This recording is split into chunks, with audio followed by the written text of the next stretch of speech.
ಸಿದ್ಧಿ ಸಿದ್ಧಂತ ಹಂಸನಾಚಾರ್ಯರ ವಂದನಾತೀರ್ಥರ ಜಯತೀರ್ಥ ಗುರುಸಾರ್ವಮರ ರಾಘವೇಂದ್ರ ಸ್ವಾಮಿಗಳವರ ಅವಿಚ್ಛಿನ್ನ ದಿವ್ಯ ಭವ್ಯ ಪರಂಪರೆಯಲ್ಲಿ ಬಂದಿರತಕ್ಕಂತಹ ಮಹಾನುಭಾವರಾದ ಶ್ರೀ ಧೀರೇಂದ್ರ ತೀರ್ಥ ಗುರುಸಾರ್ವಮರು ಅವರನ್ನ ರಿದ್ಧಿರಾಯರು ಎಂಬುದಾಗಿ ವಿಶೇಷವಾಗಿ ಅವರನ್ನು ವ್ಯವಹರಿಸುತ್ತಾರೆ.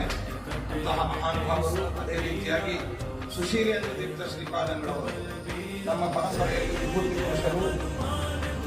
ನಾಳೆಗೆ ಅವರು ವೃಂದಾವನಸ್ಥರಾಗಿ 200 ವರ್ಷಗಳು ಆಗ್ತಾ ಇದೆ. ಹಾವೇರಿ ಜಿಲ್ಲೆಯ ಹೊಸರಿತ್ತಿ ಕ್ಷೇತ್ರದಲ್ಲಿ ವರದಾ ತೀರ್ಥದಲ್ಲಿ ಉಭಯ ಪೀಠಾಧಿಪತಿಗಳ ಮೂಲ ವೃಂದಾವನಗಳಿದ್ದಾವೆ.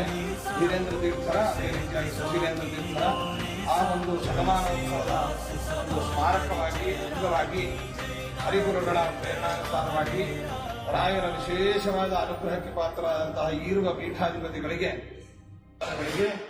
ಸುವರ್ಣ ಕವಚವನ್ನ ಯಥೋಚಿತವಾಗಿ ಭಕ್ತಿಪೂರ್ವಕವಾಗಿ ಇದನ್ನ ನಿರ್ಮಾಣ ಮಾಡಿಸಿ ಕೇವಲ 1 ವಾರ 10 ದಿವಸದಲ್ಲಿಯೇ ಇದನ್ನು ನಿರ್ಮಾಣವನ್ನು ಮಾಡಿಸಿ ಮತ್ತೆ ಅದೇ ರೀತಿಯಾಗಿ ಸುಶೀಲೇಂದ್ರ ಸ್ವಾಮಿಗಳವರ ರಜತ ಪ್ರತೀಕವನ್ನು ಕೂಡ ನಿರ್ಮಾಣ ಮಾಡಿಸಿ 1.5 ದಿನದಲ್ಲಿ ಆ ಪ್ರತೀಕವನ್ನು ನಿರ್ಮಾಣ ಮಾಡಿಸಿ ಅದನ್ನು ನಾಳೆಯ ದಿನ ಮೂಲ ವೃಂದಾವನದ ಸನ್ನಿಧಾನ ಹೊಸ ರೀತಿಯಲ್ಲಿ ಶತಮಾನೋತ್ಸವದ ಅಂಗವಾಗಿ ಸಮರ್ಪಿಸ್ತಾ ಇದ್ದೇವೆ. ಇದಕ್ಕೆ ಗುರುರಾಜರ ವಿಶೇಷವಾದ ಅನುಗ್ರಹ ಕರುಣೆ, ಅದೇ ರೀತಿಯಾಗಿ ಇಲ್ಲಿ ವಿರಾಜಮಾನರಾದ ಧೀರೇಂದ್ರ ತೀರ್ಥ ಶ್ರೀಪಾದಂಗಳವರ ಪೂರ್ವಾಶ್ರಮದ ತಂದೆಗಳು, ಪೀಠ ಪರಂಪರೆಯ ಪೂರ್ವ ಗುರುಗಳು ಆದಂತಹ ವಾದೀಂದ್ರ ತೀರ್ಥರ ವಿಶೇಷ ಅನುಗ್ರಹ ಮತ್ತು ಇಲ್ಲಿ ನೆರೆದಂತಹ ಸುಧರ್ಮೇಂದ್ರ ಸ್ವಾಮಿಗಳವರೇ ಮೊದಲಾದಂತಹ ಇತರ ಗುರುಗಳ ಸುಧರ್ಮೇಂದ್ರ ಸ್ವಾಮಿಗಳವರ ಅನುಗ್ರಹ, ಅದೇ ರೀತಿಯಾಗಿ ಸುವೃತೀಂದ್ರ ತೀರ್ಥರು ಸುಶೀಲೇಂದ್ರ ತೀರ್ಥರ ಪೀಠ ಪರಂಪರೆಯ ಶಿಷ್ಯರು, ಅವರ ಸೇವಾರೂಪವಾಗಿ ಸುಯಮೇಂದ್ರ ತೀರ್ಥರು, ಸುಜಯೇಂದ್ರ ತೀರ್ಥರು,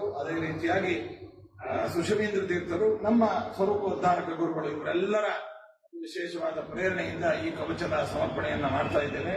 ಇದಕ್ಕೆ ಅವರು ಈ ಸೇವೆಯನ್ನ ಸ್ವೀಕಾರ ಮಾಡಿ ನಮ್ಮನ್ನು ಅನುಗ್ರಹಿಸಿ ಉದ್ಧರಿಸಬೇಕು ಅಂತ ಈ ಸಂದರ್ಭದಲ್ಲಿ ನಾವು ಇದು ಮಾಡ್ತೇವೆ. ನಾಳೆಯ ಆರಾಧನಾ ನಾಯಕರಾದಂತಹ ಶ್ರೀ ಸುಶೀಲೇಂದ್ರ ತೀರ್ಥ ಶ್ರೀಪಾದಂಗಳವರು ನಮ್ಮ ಪೂರ್ವಾಶ್ರಮದ ದೊಡ್ಡ ಹರಿತಾತಂದರು, ಅಂದ್ರೆ ಶ್ರೀ ಸುಜೀಂದ್ರ ತೀರ್ಥ ಶ್ರೀಪಾದಂಗಳವರ ಪೂರ್ವಾಶ್ರಮದ ದೊಡ್ಡಪ್ಪಂದರು. ಅವರ ವೃಂದಾವನ ಹೊಸರಿತ್ತಿ ಕ್ಷೇತ್ರದಲ್ಲಿದೆ. ಅವರೇ ಸುಶೀಲೇಂದ್ರ ತೀರ್ಥರು ಎಂಬುದಾಗಿ ಅದನ್ನು ಸಮರ್ಪಣೆ ಮಾಡ್ತಾ ಇದ್ದೇವೆ. ಇದು ಕಿಂಚಿತ್ ಸೇವೆಯನ್ನ ಹರಿವಾರಿ ಗುರುಗಳ ಅನುಗ್ರಹದಿಂದ ನಾವು ನಮ್ಮ ಭಕ್ತರು ನಮಗೆ ನೀಡಿದಂತಹ ಪಾದಪೂಜೆ ಕಾಣಿಕೆ ಇತ್ಯಾದಿಗಳಿಂದ